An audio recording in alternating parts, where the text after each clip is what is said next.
ये नेहरू जी की मजबूरी थी या उनकी सबसे बड़ी गलती?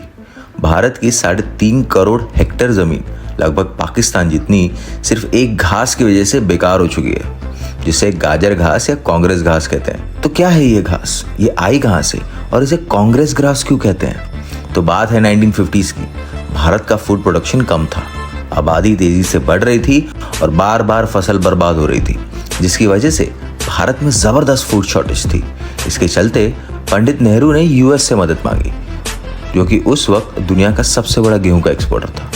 तो जब भारत में यूएस की गेहूं आई तो कम फूड सिक्योरिटी होने की वजह से कंटामिनेंट्स चेक नहीं हुए, इसलिए उस गेहूं के कंसाइनमेंट के साथ पार्थेनियम नाम के घास के सीड्स भी आए, जो जगह जगह पर बिखरे। और क्योंकि इस घास के पत्ते गाजर जैसे दिखते थे, इसलिए इसे गाजर घास कहने लगे लोग। और माना जाता है कि क्योंकि ये कांग्रेस के कार्यकाल में यहाँ आई, इसलिए इसका नाम कांग्रेस ग्रास पड़ा।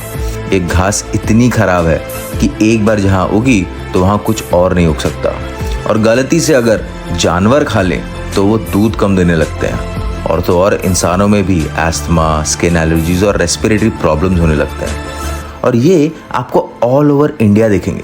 तो क्या आपने भी कांग्रेस घास देखी है? अगर हाँ, तो हमें कमेंट्स में बताइए, और ये भी बताइए कि